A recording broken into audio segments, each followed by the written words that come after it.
Doctor Shirley Vasu, forensic വിദഗ്ധ നമ്മളോടൊപ്പം telephone ലൈനിൽ ചേരുന്നുണ്ട്. Good morning doctor. ഒരാഴ്ചയ്ക്ക് ശേഷമാണ് ഇങ്ങനെയൊരു കേസ്. ഈ അടുത്തൊന്നും എന്തായാലും താങ്കളും കേട്ട് കാണില്ല, ഞങ്ങളും കേട്ടിട്ടില്ല. ഈ 2025 സമാധിയായി, അത് അച്ഛൻ ആവശ്യപ്പെട്ടത് പ്രകാരം കാര്യങ്ങൾ ചെയ്തു എന്നൊക്കെ കുടുംബം പറയുന്നുണ്ട്. അത് പറഞ്ഞാലും നമുക്ക് നിയമവ്യവസ്ഥയ്ക്ക് മുന്നിൽ ഈ മരണം സ്വാഭാവികമായിരുന്നോ അല്ലയോ എന്ന് കണ്ടെത്തേണ്ടതുണ്ടല്ലോ.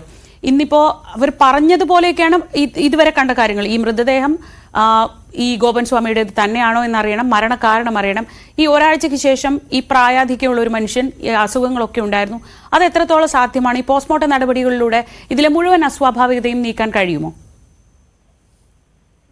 അത് നമ്മൾ പ്രതീക്ഷിക്കുന്നത് ഇപ്പോൾ ഇതൊരു പ്രത്യേക വ്യക്തിയാണെന്ന് ഇപ്പോ തിരിച്ചറിഞ്ഞിട്ടുണ്ട്, അല്ലെങ്കിൽ പ്രതീക്ഷിക്കുന്നുണ്ട്. ഒരു ഏകദേശം മരണസമയം കൃത്യമാണെങ്കിലും മരണ ദിവസത്തെ പറ്റിയും ഒരു ധാരണയുണ്ട്.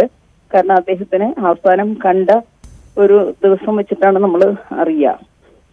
മക്കൾ പറയുന്നതിൽ ചെറിയ വ്യത്യാസം ഉണ്ടാവാം സമയമൊക്കെ, പക്ഷെ എന്നാലും അറിയാം. അപ്പൊ അത് ഒരാഴ്ച കഴിഞ്ഞിട്ടില്ല എന്ന് വേണം പ്രതീക്ഷിക്കാൻ. അപ്പൊ ആ ഒരു ടൈം സ്കെയിലുള്ള ചേഞ്ചസ് ആണ് ഡോക്ടേഴ്സ് പ്രതീക്ഷിക്കുക. കാരണം ആദ്യത്തെ 24 മണിക്കൂർ, അത് കഴിഞ്ഞു കഴിഞ്ഞാൽ 2 to 3 ഡേയ്സിന്റെ ചേഞ്ച്, പിന്നെ 3 to 5 ഡേയ്സിന്റെ ചേഞ്ച്. അപ്പൊ ബിയോണ്ട് 5 ഡേയ്സ് എന്ന് പറയുന്ന ഒരു ഘട്ടത്തിലേക്ക് കടക്കുകയാണ്. അപ്പൊ അത് 2 തരത്തിലുള്ള ഡീകമ്പോസിഷൻ നമ്മൾ പ്രതീക്ഷിക്കുന്നുണ്ട്. ബോഡിയിലെ ചേഞ്ച്, അത് ഒന്ന് സാധാരണഗതിയിൽ എക്സ്പോസ്ഡ് ആയിട്ട് കിടന്നാൽ കോളിക്വേറ്റീവ് ചേഞ്ചസ് എന്ന് പറയും. അതായത് ബോഡി ദ്രവിച്ച് വീർത്ത് വരിക, പിന്നെ അത് അലിഞ്ഞ് നഷ്ടപ്പെടുക എന്ന് പറയും. മണ്ണിനടിയിൽ ബെറിയലാണ് വെച്ചിട്ടുണ്ടെങ്കിൽ ലിക്വിഫാക്ഷൻ മാത്രമാണ്, നിറം കുറഞ്ഞ് മെഴുകുതിരിയൊക്കെ പോലെ ആയിട്ട് അലിഞ്ഞു പോവുകയാണ്. അപ്പൊ ഇത് രണ്ടും അല്ല എന്നാണ് നമുക്ക് മനസ്സിലാക്കേണ്ടത്. തുറന്നു കിടന്ന ബോഡിയുമല്ല, ഇത് മണ്ണിനടിയിൽ ബെറി ചെയ്ത ബോഡിയുമല്ല, ഇതൊരു പ്രത്യേക കോൺക്രീറ്റ് സ്ലാബുകൾക്ക് ഉള്ളിൽ ഉള്ള ഒരു ബെറിയലാണ്. അതേസമയം ഡീപ്പ് എർത്ത് ബെറിയലിന്റെ ബെനിഫിറ്റ് അങ്ങനത്തെ ഒന്നും നമ്മൾ പ്രതീക്ഷിക്കുന്നില്ല. അപ്പൊ അതുകൊണ്ട് ഈ ടേക്കിംഗ് ഇൻ ടു വേറിയസ് കണ്ടീഷൻസ്, ആ സ്ഥലത്ത് ചൂട്, പിന്നെ ഈ കോൺക്രീറ്റ് സ്ലാബ് വളരെ തിക്കാണെങ്കിൽ അകത്തേക്ക് ചൂട് കടത്തി വിട്ടില്ല എന്നിരിക്കും, അതുപോലെ ചൂട് കൂടുതലാണ് കിടത്തുന്നത്. അപ്പൊ ഇത്തരം കാര്യങ്ങൾ വെച്ചിട്ട് ഈ 5 ഡേയ്സ് ബിയോണ്ട്, അതായത് 5 to 7 ഡേയ്സിലുള്ള നമ്മൾ പ്രതീക്ഷിക്കുന്ന ചേഞ്ചിലുള്ള വേരിയേഷൻസിന് അക്കൗണ്ടബിലിറ്റി കൊടുക്കുകയാണ് ഡോക്ടർ ചെയ്യുക. ഈ എക്സ്പെക്ടഡ് ചേഞ്ചിൽ നിന്ന് വ്യത്യാസങ്ങൾ എല്ലാ ബോഡിയിലും ഉണ്ടാവും. വളരെ ഒരു 10-20% ബോഡികൾ മാത്രമാണ് ഈ യഥാർത്ഥ സ്കീം വെക്കുക. പിന്നീട് എൻവയോൺമെന്റൽ ഫാക്ടേഴ്സ് അതിനെ ബാധിക്കുന്നുണ്ട്. അപ്പൊ അത് അനുമാനങ്ങൾ കൊടുത്തിട്ട് നമുക്ക് അതിനൊരു ടൈം സ്കെയിലുണ്ട്, അത് വെച്ചിട്ടാണ് പറയുക. അപ്പൊ ഒരിക്കലും കൃത്യതയോടെ ഒന്നും ഡോക്ടർ പ്രതീക്ഷിക്കില്ല ഇതിൽ നിന്നുള്ള വ്യത്യാസത്തോടു കൂടി. കാരണം ബെറിയലിന്റെ വ്യത്യാസം ഉണ്ടല്ലോ. അതെ, ഇതിപ്പോൾ ഈ നമുക്ക് അറിയേണ്ടത്, നമുക്കല്ലെങ്കിൽ നിയമവ്യവസ്ഥയ്ക്ക് അറിയേണ്ടത്, ഒരു മിസ്സിംഗ് കേസാണ് അവിടെ ഉള്ളത്. ഈ വീട്ടുകാർ പറയുന്നത്, ആദ്യം പറഞ്ഞു അച്ഛൻ നടന്നുപോയി അവിടെ ഇരിക്കുകയായിരുന്നു എന്ന് പറഞ്ഞു. പിന്നീട് പറഞ്ഞു അച്ഛനെ പിടിച്ചു നോക്കിയപ്പോൾ കൈയൊക്കെ ബലം വെച്ചിരുന്നു, വയറനങ്ങുന്നില്ലായിരുന്നു.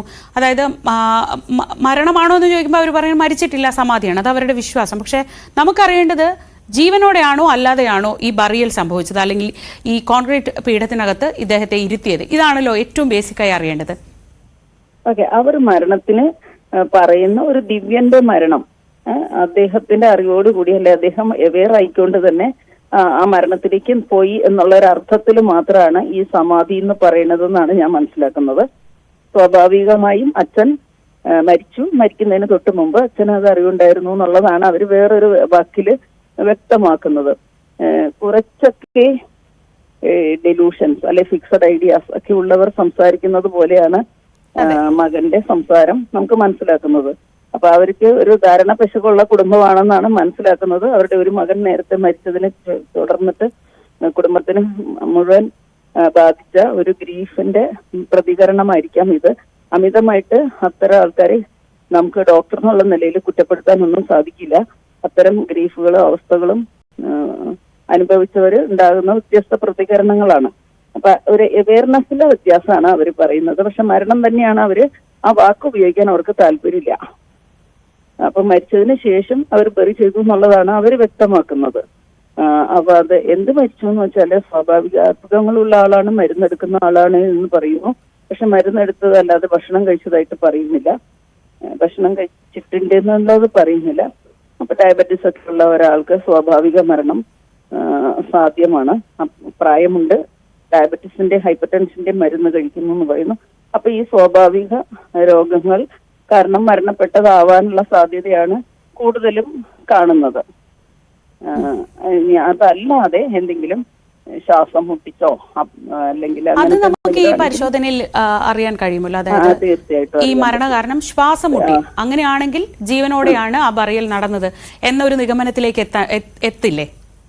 ഡോക്ടർമാർക്ക് ഇതിൽ കൃത്യമായിട്ട് പറയാൻ പറ്റും. പ്രത്യേകിച്ച് ഇതിൽ പോയിസൺ പരിക്കുകൾ ഇത് ഒഴിവാക്കുക എന്നുള്ളതാണ്. ഇത്തരം സാഹചര്യങ്ങളിൽ ഇവരൊക്കെ ദിവ്യതയിലും ഒക്കെ വിശ്വസിക്കുന്നത് കൊണ്ടും പ്രസാദമായിട്ടും അല്ലെങ്കിൽ അങ്ങനെ ഇങ്ങനെയൊക്കെ കൈകാര്യം ചെയ്യുന്ന വിഷവസ്തുക്കളൊക്കെ ഉണ്ടായേക്കാം. ഞാൻ പ്രതീക്ഷിക്കുകയാണ്, എനിക്കറിയില്ല. അപ്പൊ അവര് ഇപ്പൊ ഈ സംസാരിക്കുന്ന രീതി കണ്ടു നോക്കുമ്പം അവര് ഒരു വിഷത്തിനെ വിഷം എന്ന് വിളിക്കാനുള്ള സാധ്യത കുറവാണ്. അതിനെ വല്ല പ്രസാദം എന്നായിരിക്കും പറയാം. അപ്പൊ അദ്ദേഹം തീർച്ചയായിട്ടും അത് ഇദ്ദേഹത്തിന്റെ രാസപരിശോധനകൾ പോകേണ്ടി വരും.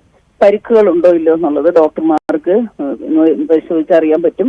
അപ്പൊ ഇത് രണ്ടും ഒഴിവാക്കുക എന്നുള്ളതാണ് മെഡിക്കൽ ലീഗൽ ഓട്ടോപ്സിയുടെ പ്രധാന ലക്ഷ്യം.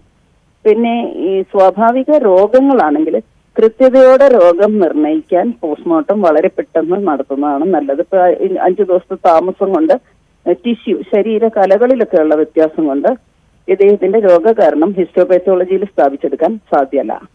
പ്രയാസാണ്. അപ്പൊ കൊറോണറി അതറോസ്ക്ലെറോസിസ്, ഫിക്സഡ് ആയിട്ട് കാൽഷ്യം ഡെപ്പോസിറ്റ്സ് അതൊക്കെ നമുക്ക് കിട്ടുന്നല്ലാതെ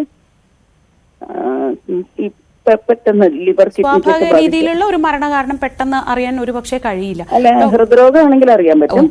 അതേസമയം ലിവർ, കിഡ്നി അവരുടെയൊക്കെയാണെങ്കിൽ ഹിസ്റ്റോപാത്തോളജിയാണ് നമുക്ക് വേണ്ടത്. അത് സാധ്യമല്ല. ഡോക്ടർ ഒരുപാട് മരണവും അല്ലെങ്കിൽ ഇതുപോലത്തെ കേസുകളും ഒക്കെ കൈകാര്യം ചെയ്തിട്ടുള്ള ഒരാളാണ്.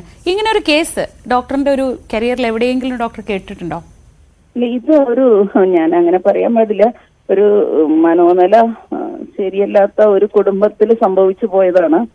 കാരണം അവരാരും സംസാരിക്കുന്നതിൽ അവർ കൺവിൻസ്ഡ് ആണ്. അവർക്ക് ബാക്കിയുള്ളവരുടെ മൂല്യബോധങ്ങൾ അല്ലെ ധർമ്മബോധങ്ങളെ വ്യത്യസ്ത ചിന്ത രീതികൾ പുലർത്തുന്നുണ്ട്. ഞാൻ നിങ്ങളെ ടെലിവിഷനിലൊക്കെ കണ്ടത് മാത്രമാണ് ഞാൻ പറയുന്നത്. ആ കണ്ടതനുസരിച്ച് ആസ് എ ഡോക്ടർ എനിക്ക് പറയാൻ പറ്റുന്നത് അവരുടെ ഒരു ചിന്താരീതിയിലുള്ള വ്യത്യാസം, അതിലൊരു എക്സ്പ്ലനേഷൻ അതിൽ തന്നെ വ്യക്തമാക്കിയത് ഒരു മകൻ ഇതിനു മുന്നാലെ മരിച്ചു എന്നുള്ളതാണ്. അപ്പൊ ഒരു പക്ഷെ അച്ഛൻ സന്യാസിയായതും അമ്മയും മറ്റു കുട്ടികളും അതേ തുടർന്ന് അലങ്കോലപ്പെട്ട ഒരു കുടുംബത്തിൽ അവര് നിന്നു പോകാൻ ശ്രമിക്കുകയാണ്. അപ്പൊ അവരുടെ ഒരു ചിന്താരീതിയിലുള്ള വ്യത്യാസമാണ്. അമിതമായിട്ട് അവരെ കുറ്റവാളികൾ പോലെ കരുതുന്നതിലോട് എനിക്ക് അനുകൂല ചിന്തിക്കുക. അത് ഞാനൊരു ഡോക്ടറാണ്. മാനസികമായിട്ടുള്ള രോഗങ്ങളും നമ്മൾ അതിന് പ്രാധാന്യം കൊടുക്കേണ്ടതുണ്ട്. ശരി ഡോക്ടർ, വളരെ വിശദമായി തന്നെ കാര്യങ്ങൾ പറഞ്ഞു തന്നതിന് നന്ദി.